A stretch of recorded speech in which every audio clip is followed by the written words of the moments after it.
moi boa tarde e moitísimas grazas a todas e a todos por vir a esta presentación, que é a terceira que facemos do libro Sofí non é o meu nome de guerra, que é o texto teatral co que tive a sorte de ter a 20ª edición do Premio Rafael Dieste. Moitísimas grazas á libraría Cartabón, grazas de novo ás actrices, a Laura Míguez e a Grial Montes, porque é un luxo que poidades estivestes na presentación da Coruña, que foi moi simbólica e moi emotiva ali na Casa Casares Quiroga, e agora que esteades aquí en Vigo, no lugar no que traballamos, na Escola Superior de Arte Dramática de Galicia, e nos coñecimos, a Grial como alumna coñecín ali, agora amiga, compañeira desta viaxe do teatro, da nosa paixón do teatro, e bueno, pois a presentación do texto pois terá unha lectura, logo despois vou facer unha pequena presentación, creo que este é un encontro pois de persoas coñecidas, un encontro que non ten o formalismo que ao mellor tiña naquela primeira presentación, seguramente terá a mesma emoción, porque estes días moita xente me está a dicir que bueno, pois que hai moitas capas que se van sumando á lectura deste texto, que é un texto que fala dunha realidade que é a das persoas migrantes de África, pero as circunstancias políticas fan que o texto cobre outros significados e outras emocións. Sobre todo as mulleres que estades lendo este texto, pois ten unhas connotacións e unhas emocións engadidas. Bueno, logo despois falaremos un pouco disto. Falouse moito tamén na presentación da Coruña de que moita xente pensaba que o texto estaba escrito por unha muller, por unha autora. Foi sorpresa máxima. Eu creo que foi sorpresa por descubrir que era un autor, e dos por descubrir tamén que era eu, que nunca me atrevera a escribir ficción. Logo despois tamén falaremos disto, non?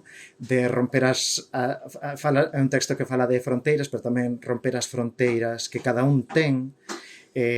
Sofí rompe moitas fronteiras, é un texto que fala pois da migración, pero tamén fala do amor propio. E eu tamén pois tive que romper bastantes fronteiras para atreverme a escribir isto, sempre sendo consciente de que non escribía pois era un home branco, occidental, que en ningún momento pois quería darlle voz a ninguén, senón vehicular, non sei se poéticamente, pero co xogo dramático, facendo teatro que a mí me gusta, o teatro que a mí me presta, intentar facer unha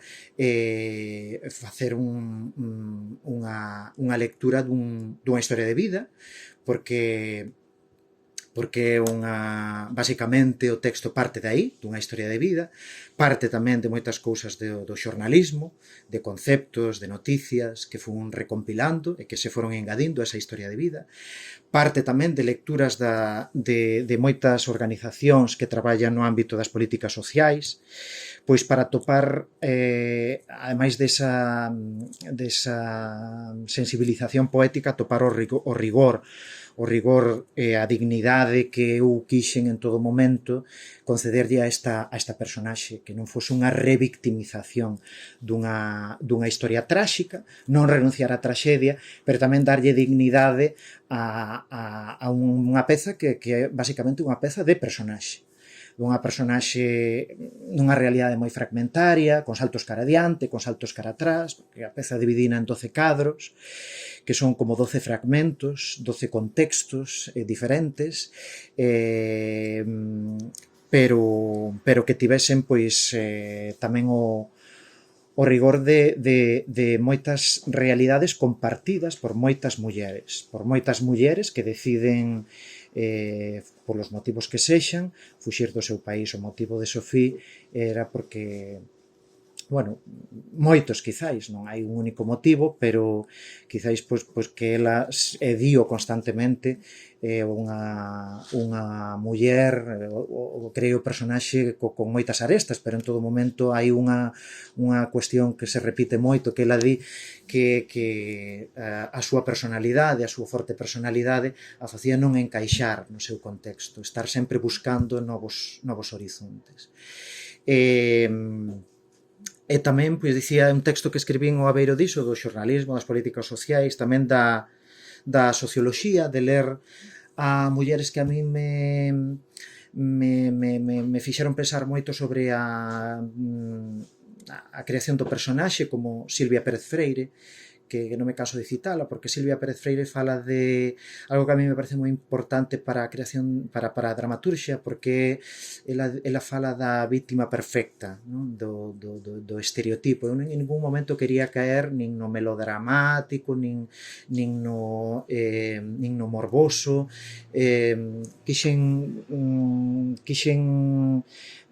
fuxir en todo momento dunha de algo lacrimóxeno. Quixen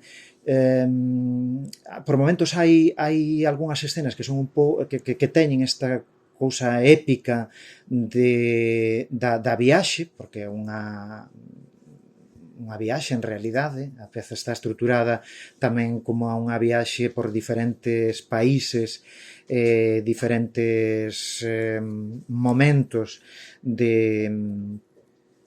da súa chegada a Europa, pero nesa viaxe hai tamén moita ensoñación, hai como moitos momentos que parecen como momentos imposibles, froito pois eso, desa complexidade de personaxe que quixen trazar, unha muller negra, unha muller racializada, unha muller de 40 anos que quere emprender unha nova viaxe, ela di cara a súa nova escola, por sempre chegou tarde á escola, chegaba tarde á escola e sentía que lle estaba pegando todo o mundo, que lle pegaba o sistema, que lle pegaba a familia, que lle pegaban as amigas. Unha muller que sempre procuraba o amor, e o amor é o que a move ao final, o amor propio, esa decisión no momento chegados aos 40 anos de dicir que sempre tivo a consciencia de ser divertida, de ser vital, e chegou un momento en que tivo a consciencia de ter unhas pernas que non querían mollarse, que non quería ser froito dun relato sensacionalista, dun relato tópico que vemos nos medios de comunicación da realidade de moitas persoas migrantes, co cal tamén demostra moita intelixencia, a pesar da súa condición, moita intelixencia por querer querer facerse a si mesma e ser consciente dos perigos que iso tiña. O perigo ela atopa dende cativa, e eu aí puxen de relevancia o corpo. A peza está asentada moito en moitos elementos, hai como distintas capas desa realidade. A un nivel micro está pois o corpo como campo de batalla, o corpo como perigo, como ameaza. Aí hai unha escena na que falo dos peitos os que lle hai que pasar o ferro, porque é unha muller moi precoz e de repente o corpo é unha alarma de perigo, porque vai ser o foco de atracción da violencia familiar e da violencia nun contexto moi hostil, ademais de descoñecemento total, porque ninguén lle fala desa realidade, é un tema tabú. Cando lle ven a regra, hai unha escena na que eu tiña moito medo de escribir esa escena, porque evidentemente eu non vivín iso, non sei o que é iso, e dixen, bueno, non me vou pasar eu aquí de xogo teatral ou de xogo poético, e a ver, bueno, se isto é real, é verosímil, é real non, é verosímil e non é non estou aquí creando unha escena pois que poida resultar ofensiva ou que poida resultar gratuita. Para ese momento decidín situar a Sofía nun contexto tamén de non querer xulgar tampouco dende a nosa posición occidental, de cultura occidental, unha realidade diversa dos povos africanos.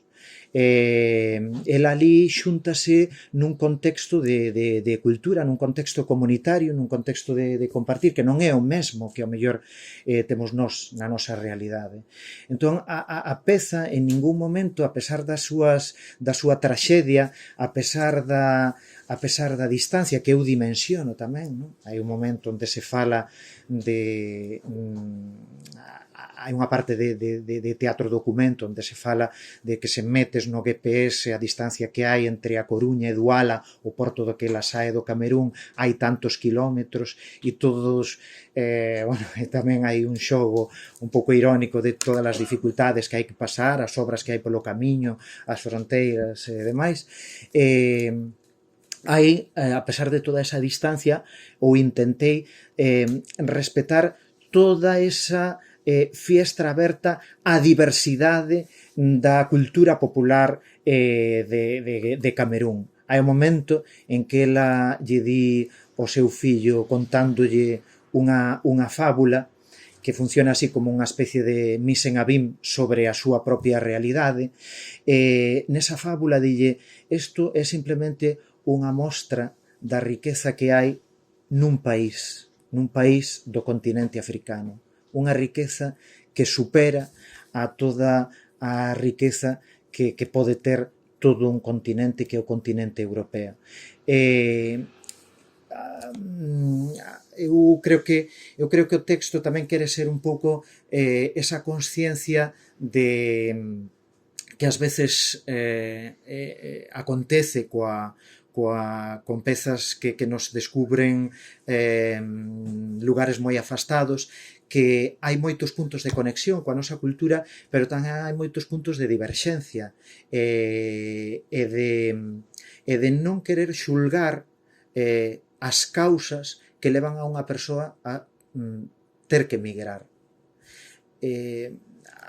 Eu non sei se o consigo, pero o que sempre tiven moi claro é que non haxa un único motivo, que é unha realidade moi complexa, o desexo de ter que migrar esta muller, e que en ningún momento sexa por unha cuestión cultural, ou polo menos que a voz do autor non este aí dando unha resposta dende a supremacía da miña cultura, simplemente un achegamento a unha realidade que en calquera caso seguramente será un achegamento bastante superficial. Iso sí, o que quixen facer xa dende a primeira escena é poñernos aí, non? Xa dende de inicio, poñernos na ironía do safari, da descoberta un pouco dende o turista occidental que chega a unha realidade. Pero ollo, que esa realidade de que bonito é unha realidade onde hai moitos conflitos arredor.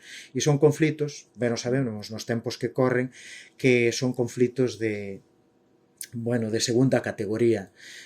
Os conflitos dos povos africanos e as circunstancias que dende hai moito tempo levan a moitos povos polos que ela transita, Nixeria,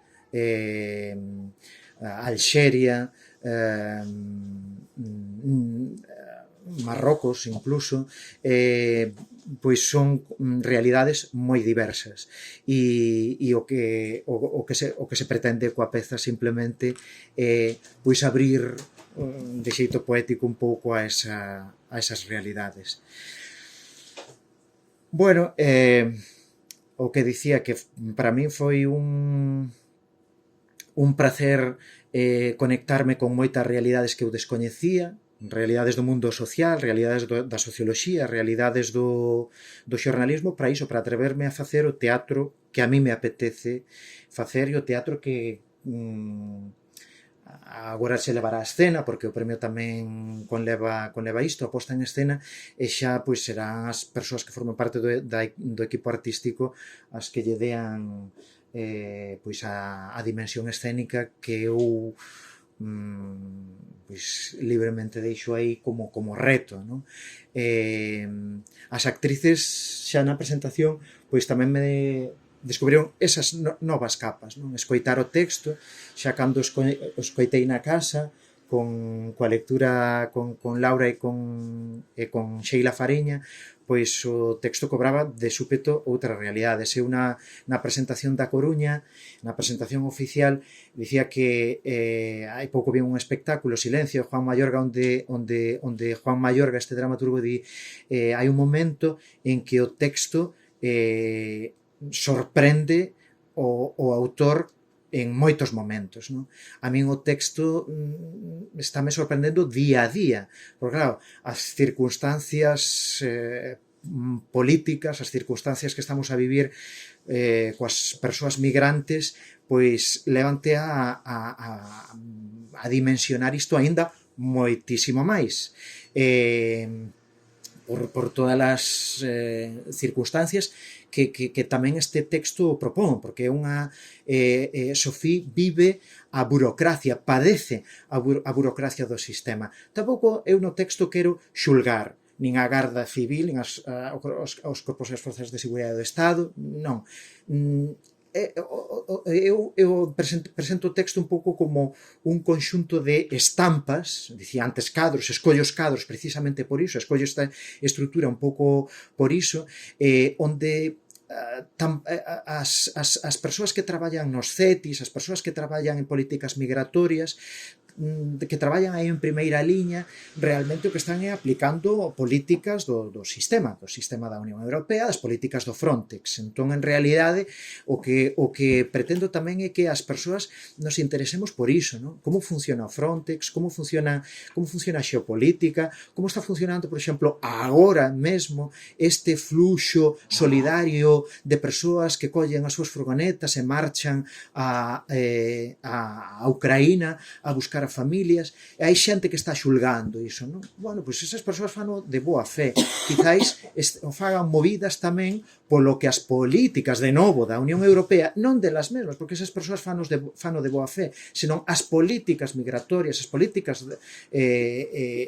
migratorias da Unión Europea levan a comportarnos dun determinado xeito. E tamén os medios de comunicación, porque ao final os medios de comunicación tamén crean un caldo de cultivo, unha emoción social nunhas circunstancias de guerra, nunhas circunstancias pois tamén que cando hai estas crises migratorias nas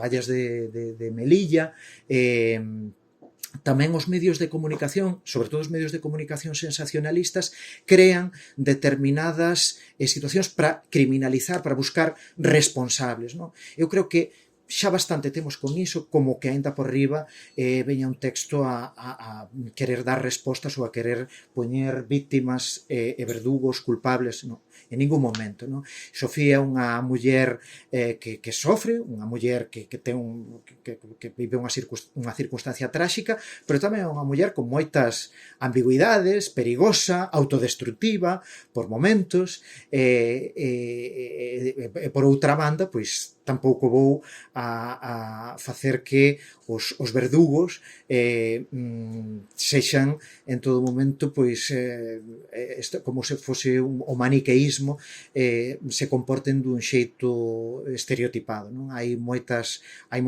realidades en todo isto. Evidentemente ela é vítima dunha rede de trata,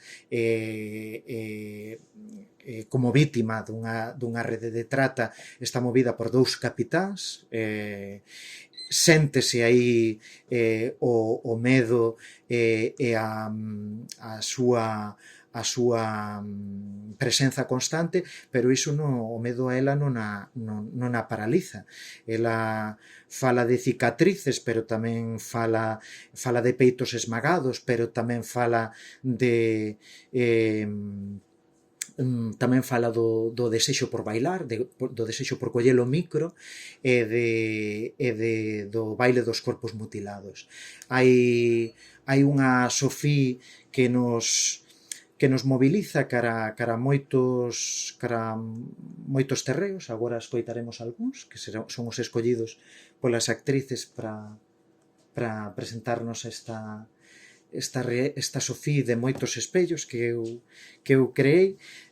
Logo despois, pois, se me queredes preguntar algo, eu estou encantado máis que soltarvos aquí a chapa do texto e das circunstancias, que son moitísimas, e cada vez máis, como digo, as capas de Sofía. O máis interesante, o mellor, é que me preguntedes algunhas cousas e agora escoitemos as actrices. As actrices que non deixamos de vehicular o vehículo tamén, porque si que é certo que de cara a posta en escena sabemos que a vontade de Roberto por traballar con persoas racializadas que son ao final as que deben protagonizar esta historia.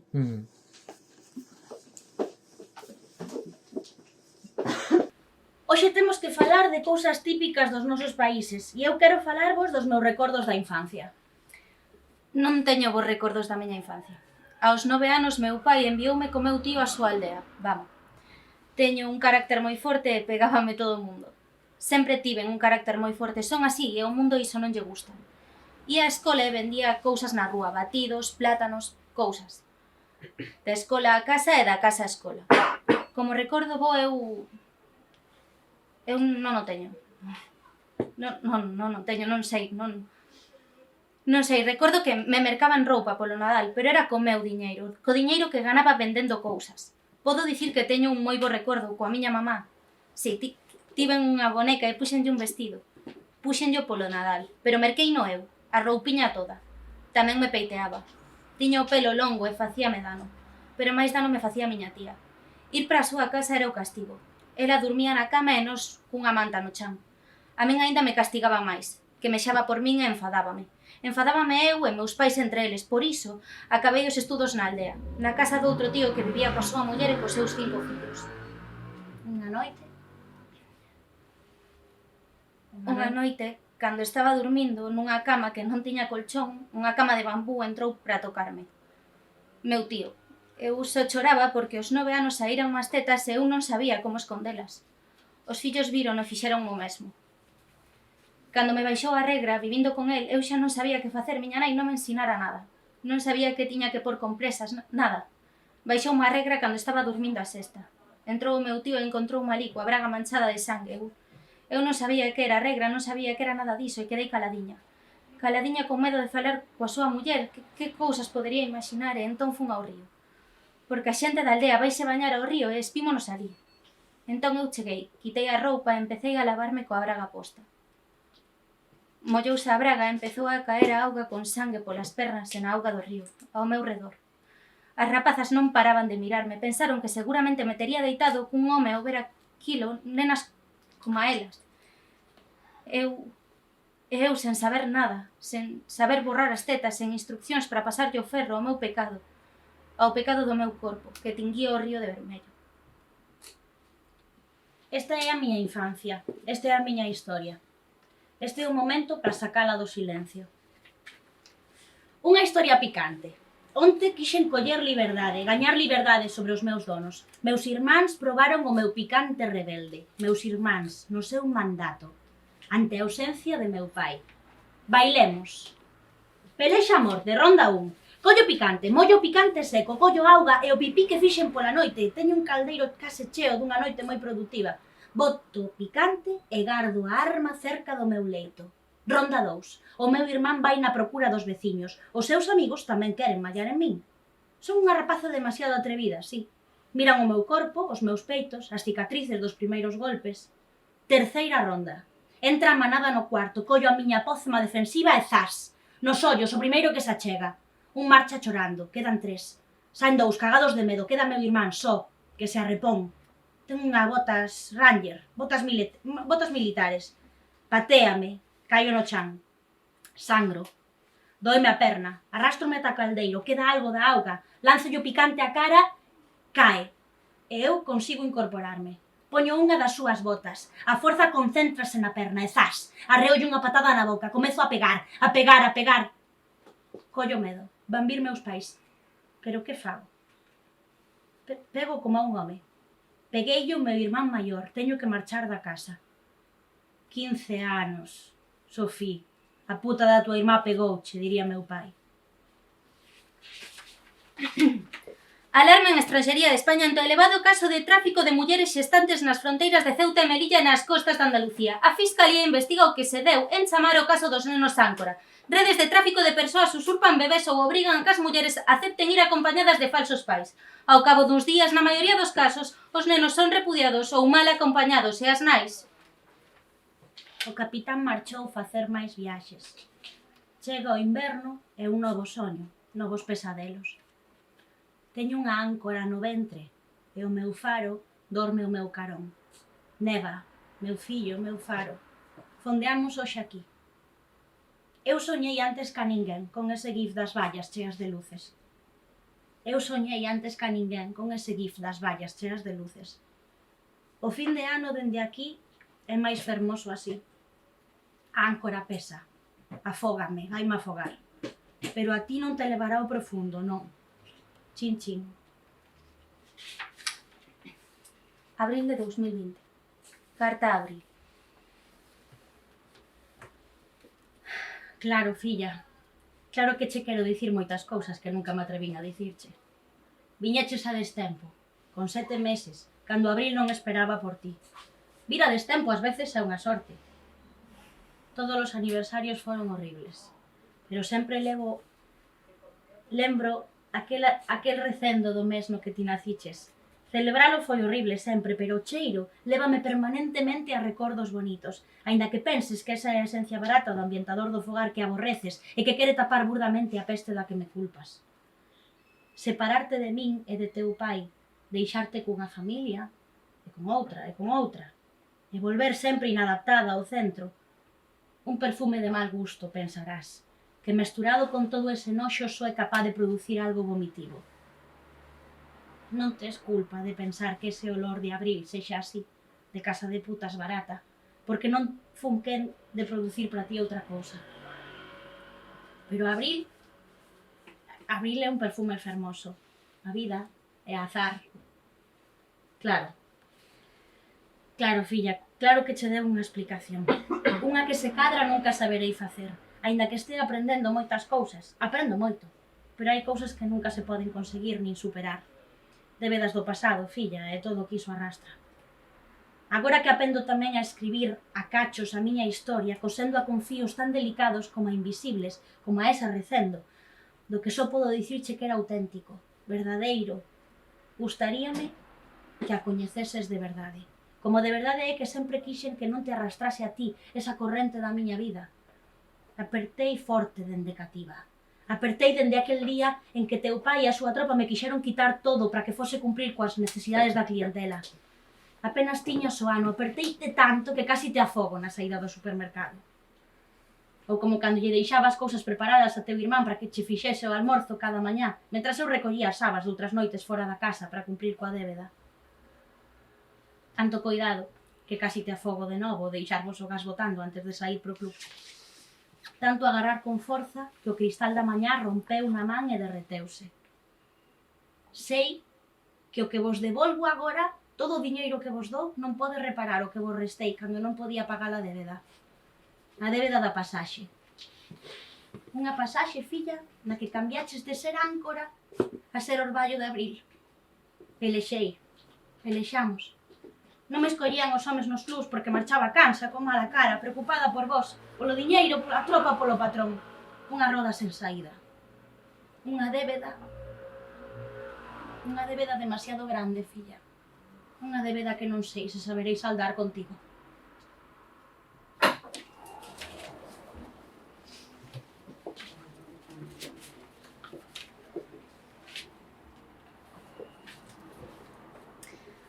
A A que vende a cona. A que vende a crica. A que vende a perrecha. A que vende a parrocha. A que vende a conacha. A que vende a paxara. A que vende a pesetiña. A que vende a farruquiña. A que vende a cuca. A que vende o fandango. A que vende a berberecha. A que vende a pesquedella. A que vende a ameixa. A que vende a parrufa. A que vende a conacha. A que vende a maripepa. A que vende a parrula. A que vende a quirica. A que vende a cuncha. A que vende a mincha. A que vende o parrús.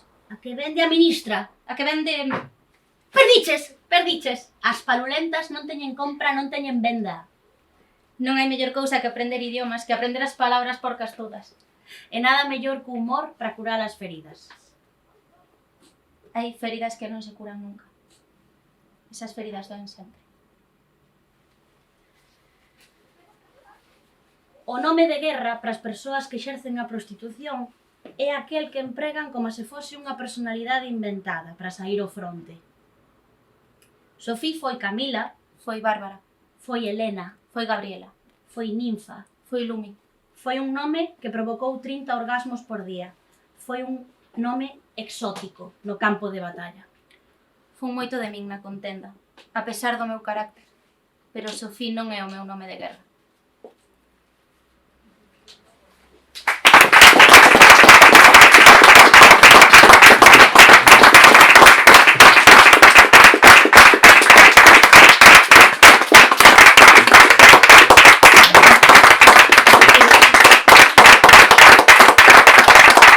Pois, mentres estabades a ler, pensaba nas moitas cousas que me quedan por dicir. Bueno, antes falaba dos xogos escénicos e non falei de cales son. Bueno, hai unha escena onde os obxectos teñen moito protagonismo, non? A escena das laranxas, cando ela chega a Alzira, é como as instruccións para espremer unha laranxa. En realidade, esas instruccións están a falar dela e do seu corpo, de novo o corpo, non?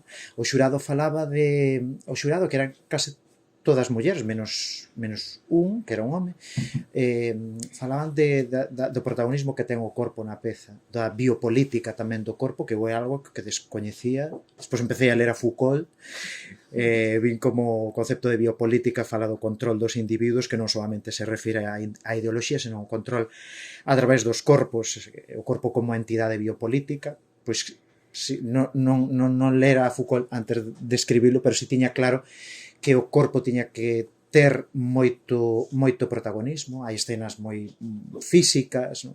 Falase das cicatrices, evidentemente falase disso do que vos dicía antes, non? Dos peitos planchados, sería en español, os pasarlle o ferro aos peitos, todas as enfermidades que iso provoca. Hai outras escenas máis musicais, hai outras escenas máis audiovisuais, porque esas conexións nas que ela fala da separación, non? Que ela sofre por non atender ben os seus fillos, logo despois tamén menores, acaba separando de novo as políticas migratorias,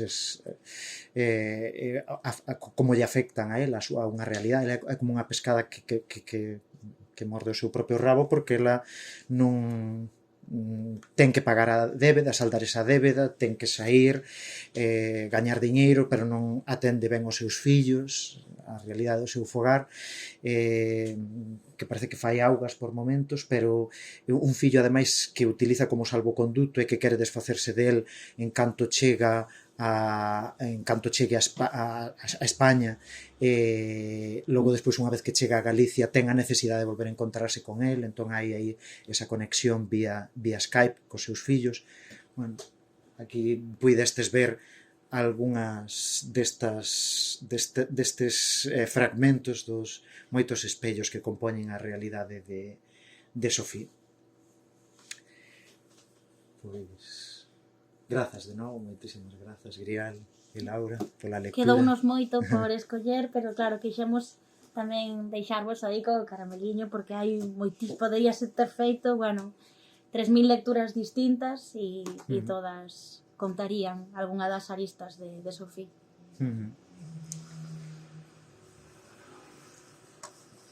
Escollistedes vos os fragmentos? Sí. Están guais porque hai aí un contrapunto, non? De humor fastidiado, non? Que humor acedo, non? Esta é unha peza dura, sen concesións, Sí. É unha peza bastante dura, pero logo despois tamén unha das cousas que me está dicindo moita xente que a está a ler é que atrapa, bueno, lese super rápido. Eu non vin ler o meu pai unha cousa tan concentrado e tan rápido, porque eu creo que tamén estaba sorprendido de en que momento o meu fillo se adentra nestes camiños, en que momento coñece esta realidade que parece que non que está moi afastada de nós, pero en absoluto, non? Son realidades, cantos prostíbulos hai de estas realidades. Unha indiscreción. Que che preguntou o teu pai despois de lela? Si se pode saber, claro. Unha indiscreción. Ahora Coleime, non te digo. Ao falar do pai xa me veo inmediatamente. Claro. A curiosidade. Bueno, non sei se entrar así en cuestións así un pouco íntimas ou de explicación un pouco... Bueno, eu a relación que teño co meu pai non foi a mellor do mundo durante moito tempo e agora intenta ser unha relación cordial e, bueno, e que nos cinguen moito tamén momentos vitais que eu sempre pensei que o meu pai non lle importaba nada o que eu facía, absolutamente nada, non? Sentía así como un certo desprecio polo que facía. E ver como lía a miña primeira peza de ficción o meu pai foi como o sea, quedei case en shock, non? Leuna en 2 horas. E dixo, o sea, cando a rematou de ler, di cantas cousas hai no mundo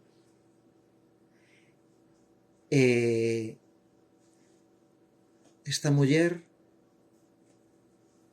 pobre, esta muller que moita xente lle diría unha puta, canto nos pode facer pensar. Eu, bueno, pois que me diga isto o meu pai tamén pola súa formación, por ser froito tamén dunha xeración eivada de intelixencia emocional, que se sentise afectado. Bueno, despois tamén fixo outros comentarios das masculinidades sen deconstruir. Tamén non as vou dicir aquí porque queda feo, non? Pero tamén existe iso, non? Seguramente haberá eses comentarios, hainos, non? Agora no Carballiño acaba de suceder unha crónica dunha muller que traballaba ali nun prostíbulo que apareceu morta nun colector, non? E os comentarios que hai nas redes sociais a min deixan de impactar, non? Xente que non teña o pudor de facer certos comentarios, non? Como se fose a parte de cuestións asociadas coa enfermidade mental, porque esta muller parece ser que estaba vivindo unha forte depresión, unha brasileira que apareceu morta, levaba tempo pois medicándose e apareceu morta, non? Pero a xente así do máis diverso, e a min interésame moito sempre isto, non? Preguntar, non? Ao principio, pois quixen ao escribir o texto ver como soaba e as miñas amigas e os meus amigos, pero como son dun círculo así bastante cercano, pois empecé a ver pois outras persoas que non teñen nada que ver con iso. E para min a proba de lume é sempre, e tamén o fago cando vou ver un espectáculo ou cando os meus pais van ao festival que dirixo, saber o que opinan eles. E a min iso interésame moitísimo sempre. Pero non hai filtros. Bueno, pois o meu pai aí eu creo que viviu así como un recoñecemento de moitas cousas. El sempre me está dicindo agora hai que ir cos tempos. El non sabe o que significa deconstruirse, pero coas súas palabras ao mesmo tempo está dicíndonos dádeme a oportunidade tamén, non? Eu tamén empatizo moito con iso, non? non o vou xulgar, non, xa na adolescencia xa bastante chegou de criminalizalo, como agora non querer empatizar con el, para darlle a oportunidade tamén que se deconstrúa o seu xeito e o seu ritmo tamén. Creo que había unha pregunta primeiro aquí e logo despois Soraya. Sí. Hola.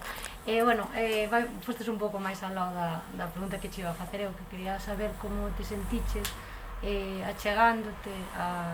Bueno, supongo que dá un pouco de vértigo achegarse a unha realidade tan lexana, que é moi fácil cosificar, unha puta non é unha persoa. Entón, como te sentiches? Supoño que foi complicado non traspasar límites, non caer en tópicos, Claro, pero bueno, xa nos puxestes a visión dunha persoa que está totalmente moito máis separada, incluso do que pode estar ti. Entón, bueno, a mellor xa se queda a pregunta un pouco curta. Claro, non, é unha pregunta lóxica porque cando falaba antes da sorpresa, non? Que levaron as persoas do xurado, abriron a plica e dixeron: ostra, é un home. É un home que fala de cousas que realmente pois sen vivilas pois parece difícil chegar ata ese punto. Ben, o que fixen foi, en primeiro lugar, intentar que a cuestión ética de o relato de vida, hai cousas reais e moitas outras cousas fabuladas, a gran maioría das cousas están fabuladas, pero hai algúns elementos que te levan a indagar. Unha cousa levaba a outra, despois empecé a recortes de prensa, noticias, de feito hai cousas absolutamente reais. Non é unha peza de teatro documento, é unha peza tamén de un só relato de vida. O relato de vida é a matriz, a entrevistar a unha persoa, a unha muller que efectivamente vive aquí, que tivo 2 fillos, que a separaron dun dos fillos, pero logo despois o que hai é tamén intentar contar como funcionan as tramas, non? Cando falo do vudú, por exemplo, falo de como funcionan as tramas xa ali, no contexto, como algúns homes intentan gañar prestixio e gañar diñeiro a costa da utilización do corpo da muller, e como iso xa se vai convertendo como nun continuo. Entón, as dúbidas que tiven á hora de escribir foron moitas. Entón, sempre foi consultar coas voces autorizadas, xa digo, xornalistas, do mundo da socioloxía, do mundo tamén das persoas. Eu teño a sorte de que o meu convivinte, pois o meu compañeiro, traballa con persoas que solicitan asilo e protección internacional, persoas migrantes, entón tamén me daba como unha visión. Eu escribía polas noites e despois estaba a ler as escenas para que me dese tamén a súa visión. Algúnas cousas como que as respectaba, outras non, tamén hai eu non quero facer aquí un tratado de socioloxía, isto é arte, non? E que funcione o silencio, que funcione o misterio, que funcione máis o que non se di co que se di. Pero sempre a ética dentro do primeiro momento foi no momento en que entrevistei a esta persoa díxome: eu quero contar isto porque teño medo a esquecer. Entón, a mí xa se me abriu unha cousa, dixen: ostra, vou falar dos xocs postraumáticos, e isto levoume a falar de algunhas situacións dela comparando con algo bélico, por iso falo do síndrome do soldado, esta cuestión de que o ser humano intenta borrar os episodios máis traumáticos da súa vida, e dicir, pois ti légasme a túa memoria e o teu relato vai ser contado, pero vai ser contado dun xeito tamén que intenta dignificar e que logo despois tamén intenta ampliar, ensanchar os horizontes da arte. Intento tamén que escribir isto ten que servir, xo dixen ao principio, non? Para facer o teatro que a mí me gusta. E o teatro que a mí me gusta tamén sabe cales son as fronteiras que non debo atravesar, un por descoñecemento ou porque e se as atraveso é con consciencia de onde me estou a meter. Eu en todo momento sabía que estou escribindo iso, tamén o dixen ao principio, como home branco, occidental e cos meus privilexios. Entón non vou facer unha peza que xulgue nada nin dea respostas simplistas. Mira, hai uns meses presentaron unha señora un libro no Marco. Ela tiña enfermedade non sei que, bueno, a protagonista ten unha enfermedade mental, e entón fala no libro literalmente de sexo e da regla. Había unha fala do sexo e da regla. Nese momento que había, non sei, 80 personas na presentación, hubo dúas mulleres e un home que oír sexo e regla se levantaron e marcharon indignados. O sea, o mellor dentro de 3 meses ti presentas este libro ali e se che indignan non 3 personas, sino 20. Ti xa estás preparado para que se indignen, non? Sí, claro, no momento... O sea, falas de sexo. Falo de sexo, hai violencia... O sea, falas de todo iso.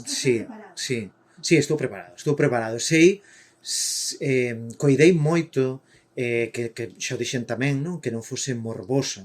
Hai violencia, sí, pero tampouco é adentrarnos nos episodios máis tráxicos e morbosos, sensacionalistas das súas do que lle pode pasar a unha muller como Sofía, non? Claro que pode incomodar isto a alguén, non? Había momentos en que me divertía moito porque dicía, parece que eu estou escribindo unha peza de humor, porque se fala de lingua tamén, non? E ao principio ela empeza a falar galego na Coruña, entón isto é totalmente inverosímil. Unha muller de Camerún que chega a Coruña, estuda galego, isto non vai querer ninguén. Entón tens que empezar a buscar que non sexa humor. Despois había un momento en que falaba das tradicións, non? Pero, bueno, cantas cousas se celebran en puticlubs? O éxito dunha empresa, dun partido de fútbol. Cantos negocios se asinan nos puticlubs? Aquí hai cousas que poden incomodar a alguén, pero, bueno, o teatro sempre quixo ser un pouco iso, non? O espello das incomodidades. A ver, alguén que se remexa un pouco con certas situacións, porque a quen se pon aí é nin tan sequera o putero, senón o sistema prostitucional. O sistema. Antes, cando falaba de non criminalizar as persoas, senón criminalizar o sistema, parece que é como que me quedo un pouco na superficie, non? Que falo da historia como campo de batalla. Pero despois tamén vou ao micro, dimensiono, e falo de sororidade real, que é cando Sofía atopa o apoio da súa, o que lle chaman a madame, na xerga, igual que a xerga de nome de guerra, que é inventarse un nome para intentar sair e non vomitar con esa realidade que ten que enfrontarse. Dimensiono iso. Dimensiono no propio contexto. Dimensiono na xeografía, dimensiono nas amizades, dimensiono na relación ca Garda Civil. É unha muller, tamén. Non é o estereotipo da Garda Civil. É unha muller.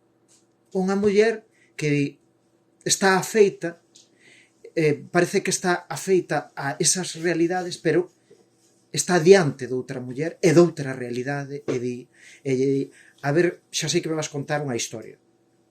Interpreta ben, non? Hai unha escena un pouco metateatral de Sofía de teño que ensaiar ben, tal. A Garda Civil xa sabe que lle está mentindo. E como é negra, pois dirálle pois, que ven de Camerún ou que ven de Costa de Marfil, e eles saben tamén polas redes de trata dicir de que país teñen que vir para que polos convenios que existen e que así sexa máis fácil o asilo.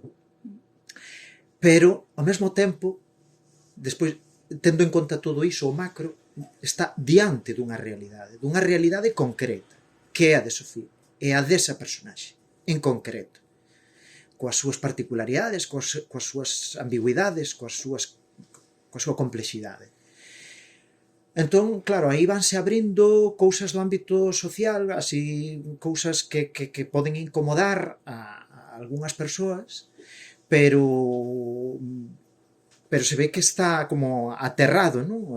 Ou eso pretendo, non? Que o texto estea cos pés na terra, que estea dimensionado en moitos ámbitos. E logo, despois, se incomoda, pois sería que funciona realmente tamén.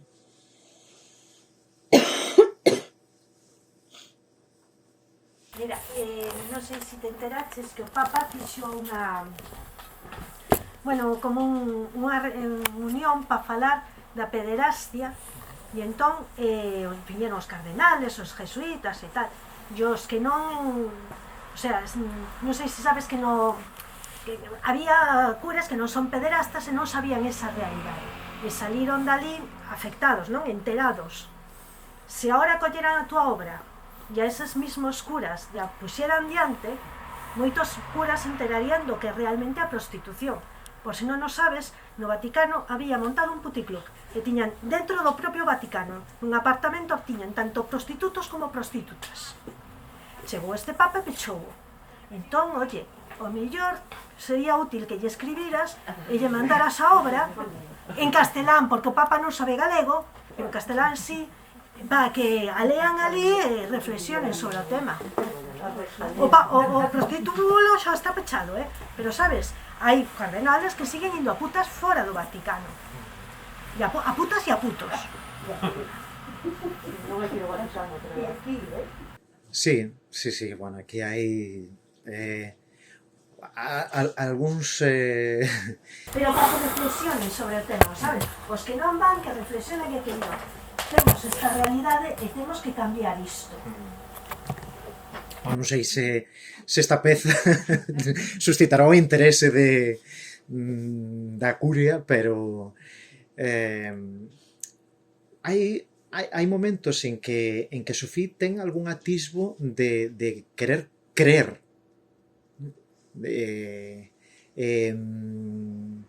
Por iso digo que é unha personaxe así como un pouco con moitas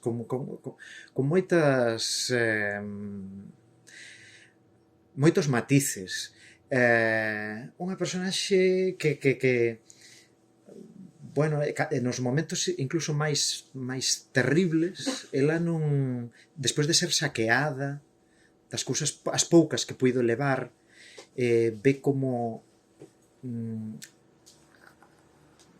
a utilizan dunha maneira tan dura e ela en ningún momento garda ira, unha ira con respecto a o que nos pode enfermar pensando todo isto que estás a dicir, non?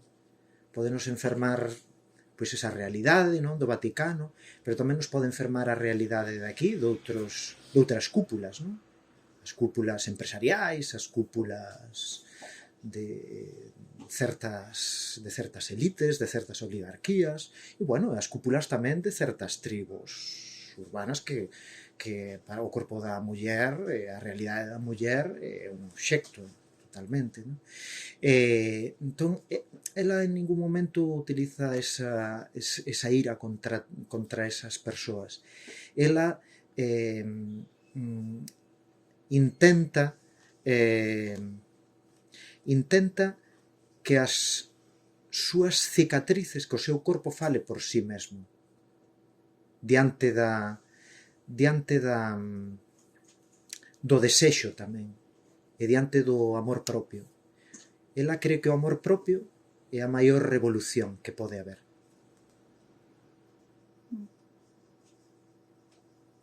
Por que escribiches ahora en galego? Porque é a miña lingua, porque creo que na miña lingua se pode escribir de todo, de todas as realidades, de todas as cousas que poidamos imaginar, porque é o legado da miña avoa, o maior legado que teño, utilizo ese tesouro que teño para escribir teatro, que é o que máis me apaixoa, quizáis. Non sei se queredes preguntar algo máis ou se non... Quería facerte un comentario en relación co que dixetes antes do teu pai e o que comentou ela sobre a crítica que podería haber, non? Porque cando falabas do teu pai, a súa deconstrucción, non? Que ven porque hai moita rapazada nova, moita máis nova que a nos, que non fai esa deconstrucción agora mesmo nos tempos que temos, non? Pero non sei se por sorte ou por desgraza non van ler este libro e non creo que vayan a representación teatral ese tipo de xente, quero dicir, non? Entón, supoño que estás libre de críticas porque non se van a enterar, o sea... Pero aí hai unha responsabilidade tamén dos docentes e dos profesores.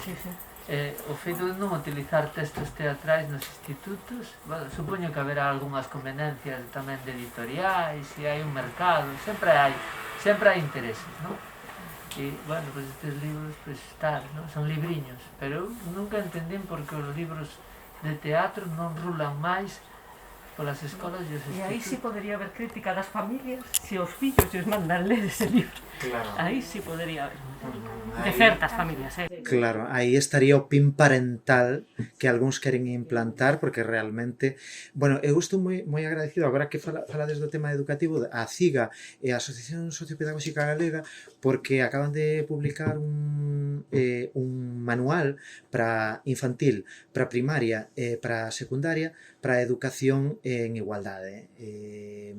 E unha das recomendacións de lectura din para bacharelato, claro, este texto para bacharelato, que o poden utilizar en filosofía, que o poden utilizar en, creo que teñen agora historia contemporánea, en xeografía.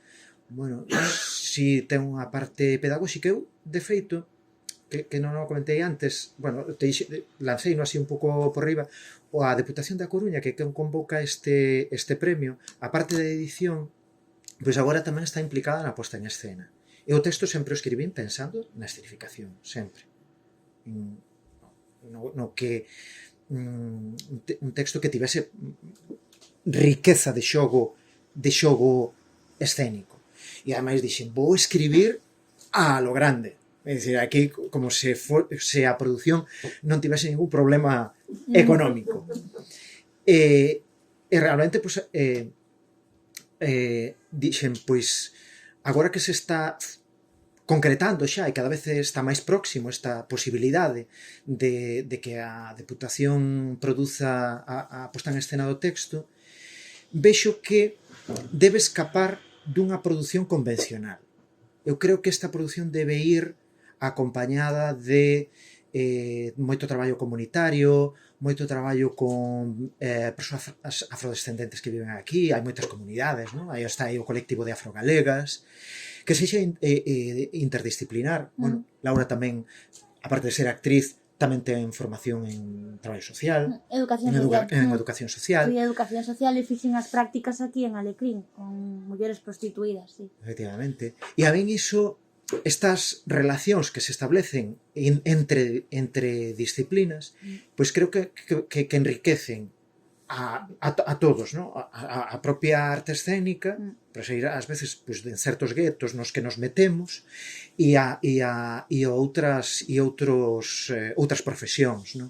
Entón, gustaríame moito, porque realmente eu non quero nin dogmatizar en nada con este texto, quero realmente facer o para o que debe servir a arte, que é para que nos enfrontemos a realidades que poden ser duras, pero a realidades complexas, que non teñen unha resposta rápida, non? Que, bueno, vos veredes, xa me diredes despois cando leades o libro, se queredes, pero a xente que me está devolvendo a recepción me di que bueno, que hai moitas, a parte das emocións, que hai como moitas realidades que lle sorprenden, e moitas, tamén me comenta, interésame moito onde pon o foco cada persoa. Hai xente que pon o foco na identidade, porque realmente tamén está falando dunha realidade, na Coruña, que é onde realmente vive esta personaxe. Hai xente que fala pois de cuestións máis educativas, hai outras persoas que fala máis de cuestións puramente teatrais, e da estrutura e da creación da personaxe. Outras persoas que poñen o foco máis na cuestión social, non? Pois gustaríame que a produción, e así yo vou propoñer á Deputación da Coruña, que viñese acompañada duns talleres pedagóxicos e dunha produción máis asentada no teatro comunitario, non? Parte de que evidentemente este texto ten que estar representado por mulleres racializadas, pois non teñen por que ser profesionais, parte que tampouco hai moitas profesionais de mulleres.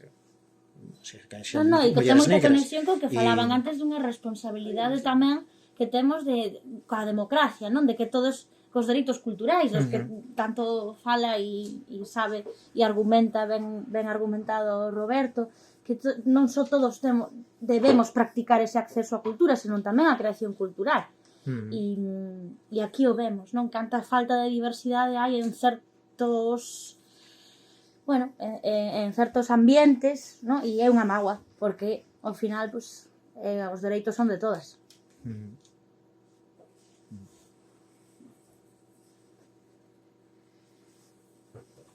E as outras personaxes que están, porque aquí parecía que falaban hai, son personaxes episódicas que aparecen e desaparecen, ou teñen unha continuidade despois nas escenas, teñen un traxecto como ela.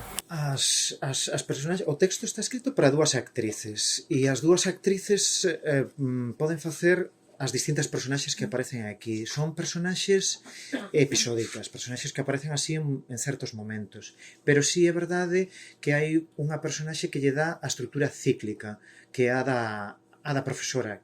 Ela empeza coa súa profesora e remata outra vez na Coruña coa súa profesora. Logo despois son personaxes ou voces. Poño personaxes porque realmente son personaxes porque se están recreando situacións. Pero hai un momento en que Sofía se desdobra noutras personaxes. Está a personaxe da Garda Civil, está a personaxe de Betina, da súa amiga, pero logo despois está hasta a profesora, pero logo despois están as moitas outras Sofís. Sofía e os ecos que rodean a Sofía. Sofía acaba vivindo unha tempada en Francia, en Andalucía, en Valencia, logo despois aséntase na Coruña, entón hai aí como un desdobramento das distintas Sofís. Saltos temporais e circunstancias tamén moi diferentes, onde vemos os distintos ecos de Sofía, que ela recoñece, pero para mostrar un pouco tamén a complexidade desa muller. Entón é como un puzzle. Sí, realmente é como un puzzle, sí. Esa é a imaxe que máis se pode aproximar, a imaxe plástica máis se pode aproximar á estrutura da peza. Sí.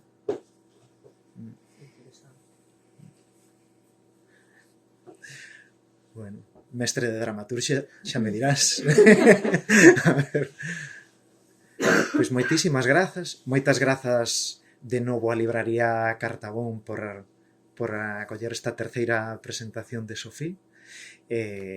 Un placer compartila aquí en Vigo, o lugar no que está a Escola Superior de Arte Dramática, pero tiña que ser parada obrigada, e tamén parada obrigada nunha libraría que coida, ama o libro e as artes e o país. Entón, un placer facelo aquí.